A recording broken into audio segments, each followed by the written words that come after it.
Sorry to always be a bother. Thanks again for this time. Ava said this with a smile, seemingly without any guilt for making us pay.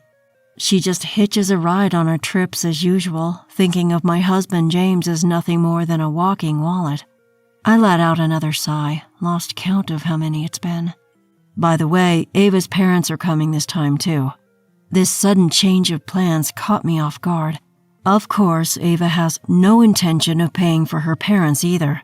James, too, won't say a word about paying in front of Ava, just pretending to be generous. I knew he'd come back to me later, demanding, "You pay half." Surprised by this unexpected news, I secretly smirked, seeing it as a chance for revenge. Watching James get all excited, I chuckled to myself. Yeah, sure, it's fine. After all, this is the last time. Last time? I nodded with a big smile. The two of them looked surprised for a moment, but then burst into laughter, thinking it was just a joke. They seemed to think my words were just a joke, laughing it off and resuming their conversation. Watching the two of them get carried away, I didn't bother to respond. I was biding my time, caressing the tool I had hidden in my bag, eagerly awaiting the moment for my revenge. I'm Camilla, turning 63 this year. My husband and I, we've always loved traveling. We used to arrange trips several times a year around our work. Even after having kids and retiring, this didn't change. I thought we'd continue enjoying our hobby, but then things changed when Ava, the wife of our eldest son William, came into our lives. After William got married, Ava started visiting us often. William, busy with work, was relieved to know Ava was at her parents' home, so I didn't say anything. We were happy, a woman Ava's age, almost like a daughter to us, coming to visit. But I started feeling uncomfortable with my husband James's attitude towards Ava. Thanks for dinner, as always. It's nothing. I enjoy cooking when you're here. That's right, cooking's about the only hobby Camilla has. She's really happy when you visit. James sometimes put me down when talking with Ava. Comparing me and Ava with a mother-daughter age gap, he'd say things like, Ava has such beautiful skin, or Camilla should learn from Ava's high sense of beauty. Sure, Ava always comes over looking nice with her hair and dress, but being compared to someone a generation apart is troubling for both me and Ava. I'd reprimand James when he got carried away with his drinks, saying all these nice things. Hey, can you stop? You're making Ava uncomfortable. What's wrong? Can't I say the truth? Are you jealous of Ava's beauty? Of course not. What are you talking about? Then don't complain. Ava, sorry about this. Camilla, unlike you, is getting on in years and tends to get angry easily. James said this with a laugh, unrepentant as ever, and I sighed. Maybe because we never had a daughter, James was overjoyed when our son brought home someone as charming as Ava. But lately, James' behavior seems too much. He's not just mocking me, he pays excessive attention to Ava. I thought it was a joke at first, but I can't forget what James blurted out in his excitement. James, you're always so kind to me. I'm really grateful. Right? I bet I'm a better man than William, huh? What are you saying? William has always been soft. I can protect Ava. James was practically telling Ava that he's a better man than William. The fact that James would say such things to Ava, his son's wife, filled me with disgust. By the way, you two travel a lot, right? William told me. Yes, it's been our hobby for years. Lucky. William's too busy with work to travel anymore. Ava said this with a slight sadness in her smile, looking at James. I could easily guess James's next words, feeling a chill at Ava's anticipatory expression. Well, how about you join us on our next trip? Really? I feel bad, though. James's face lit up, happily inviting Ava. James seemed to have no intention of considering my opinion from the start. Ava saying, I feel bad, showed no signs of reluctance. She looked at me with her hands on her cheeks. But I don't have money to spare. Don't worry, we invited you. We'll pay, right? Well... James eagerly sought my agreement, and Ava, hugging James in triumph, thanked him cheerfully. Her triumphant look might have been my imagination, but she definitely squinted at me with a sly smile. We're planning to leave next month, so get ready." "Okay, I understand. Thank you." I could only watch the two of them excitedly ignoring me with a cold gaze. "What about the hotel? We haven't booked for Ava." "We'll just have to do it now. Take care of it, will you?" "Why should I handle it when you happily invited her?" "Camilla, why are you so cold when Ava's willing to come?" After Ava left, I told James we only booked for 2. He responded as if I was being unreasonable. He insisted I be nice to Ava but wouldn't make hotel reservations or buy theater tickets himself. He even hesitated to cover the costs he boasted about. His attitude frustrated me, especially when he joked, "Ava can even sleep in my room if necessary." This discomfort continued throughout the trip. James spent the entire trip pleasing Ava. If Ava said, "I'm not interested in the theater," he'd waste our carefully prepared tickets and change plans. He wooed her without reproach, leaving me disheartened. "Hey, Ava, I hate to say it, but it's troubling when our plans get disrupted. I'm sorry. I got carried away because James is so kind." "It's okay. I'm happier when you rely on me." No matter what I said, Ava would look at James and he'd end up scolding me instead. Ava knew James was on her side, often making provocative statements, and James would always retort, "What's wrong with doting on my son's wife?" "I'm sorry. I'm always having fun at your expense. I'm just a nuisance, aren't I?" "Not at all. I'm really enjoying myself with you here. Camilla's the one who's always complaining, more of a nuisance." "Are you serious?" Emboldened, Ava started timing her visits to our home, joining our trips as if it were a given. Perhaps James had been inviting her in advance for these trips, yet he never told me. Despite this, I was mostly left to handle the travel expenses caused by Ava.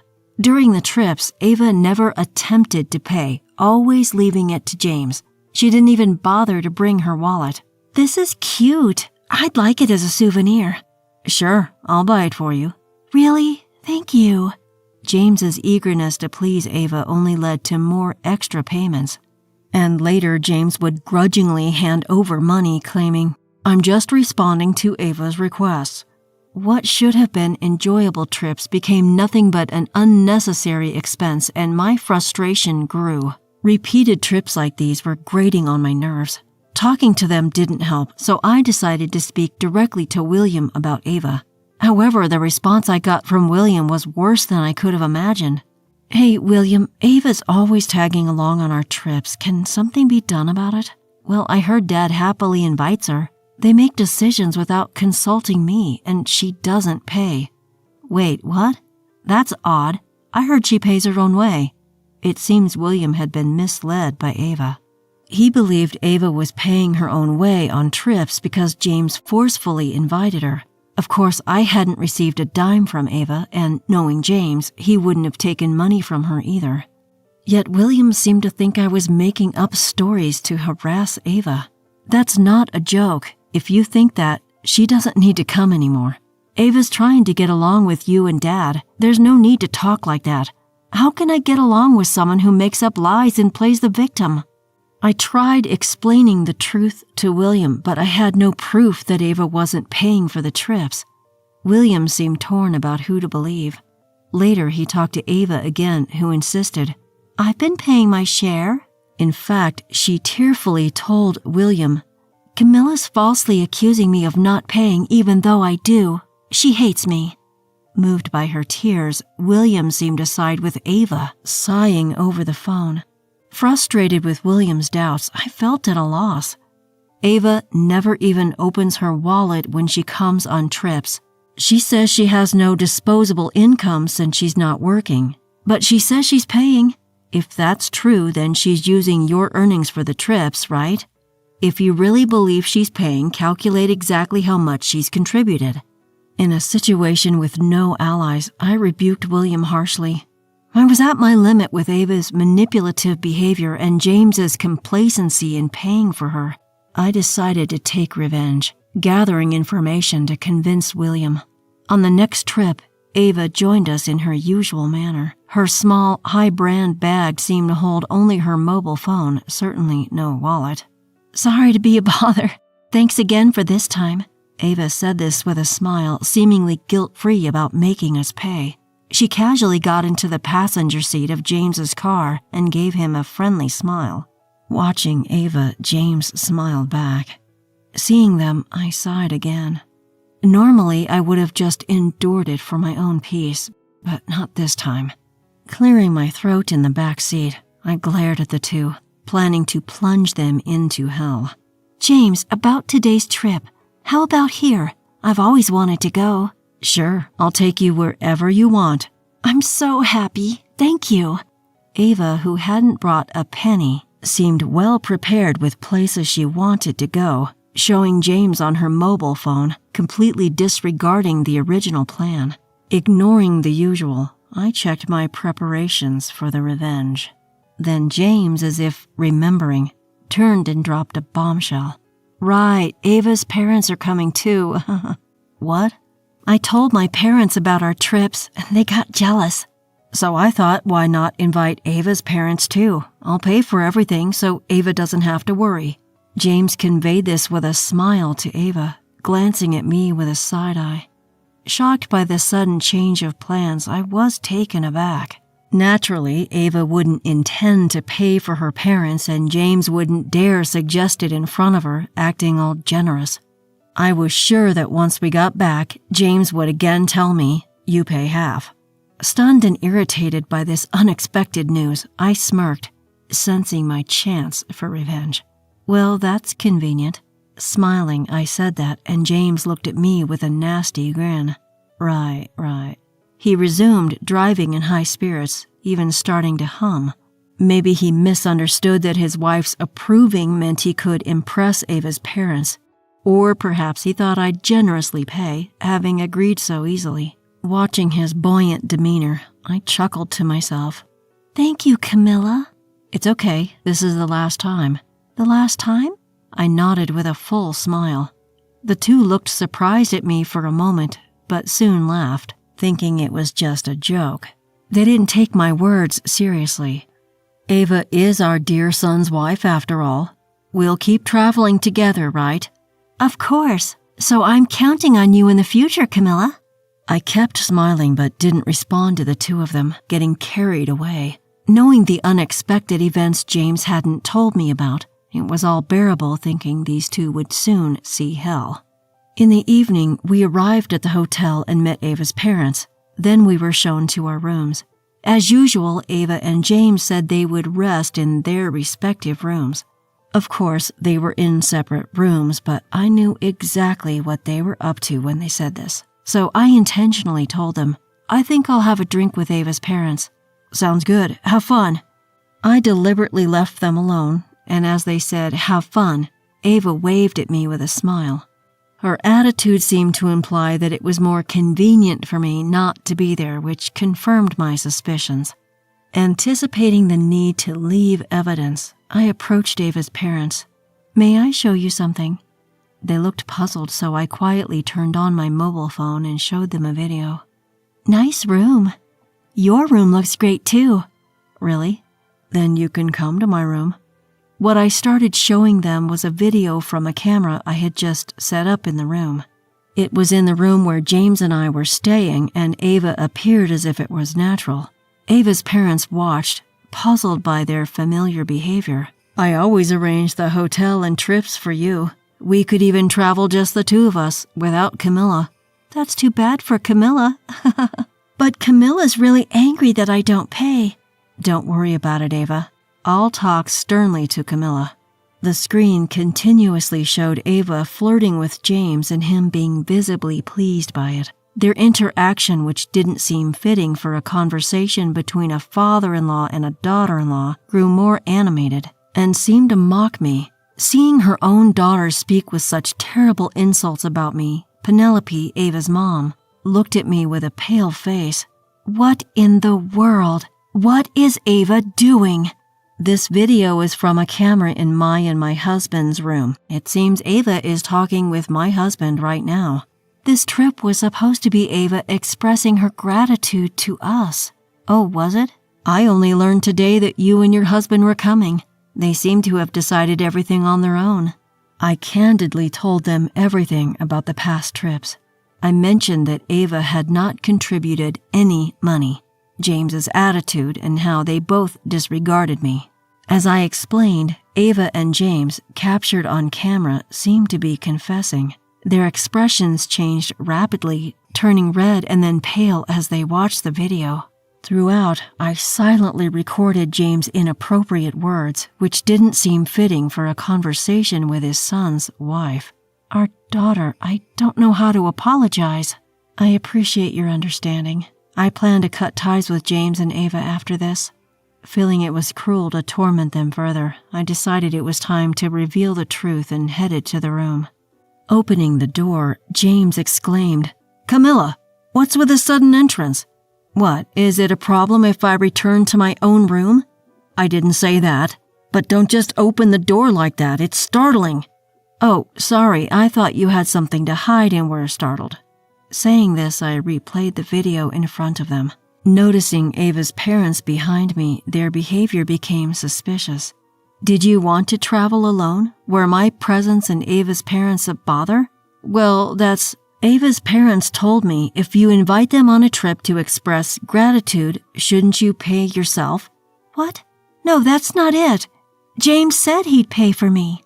Ava desperately defended herself, and James spouted nonsensical outrage for setting up the camera. Seeing them unable to apologize even now, I felt my heart growing colder. Is this conversation true? William? At that moment, our eldest son, William, who was supposed to be away on a business trip, appeared unexpectedly. Ava turned pale with surprise at this unexpected guest. Of course, I had called William beforehand, preparing for this moment. Sensing something was wrong with the inconsistent travel expenses in the household accounts, William was no longer in Ava's corner. "Ava, were you lying?" "No, James said he would take care of the expenses. I just got a little carried away, believe me." "Oh, really? James, you made me pay all this time saying Ava didn't have any money." I played another video on my mobile phone at full volume. It showed a pathetic conversation where James grudgingly paid for the trip. "Poor Ava, so I'll pay for her." And other nonsensical excuses from James filled the room. "This man is broke. He made me pay for everything." "How awful! I thought you had money, so I indulged a bit." Ava's true nature burst out as she listened to James' shameful words. Penelope, who had been silently listening, sharply rebuked a sheepish James and an argumentative Ava. "Who's the worst here? I'm ashamed to be her mother." Penelope scolded Ava, her face turning red with anger. The intensity of her expression left William and me speechless. "Ava is no longer my daughter. I should never have believed she was giving a trip as a present." "I didn't mean it like that. This is terrible." Overwhelmed, Penelope's voice echoed across the floor. James then quietly approached me, saying, "I was wrong to try to impress my son's wife." James finally offered an apology in a low voice, but his attitude, as if expecting forgiveness just because he apologized, pushed me to my breaking point. "I told you this trip was the last. I don't need a husband who spoils his son's wife too much."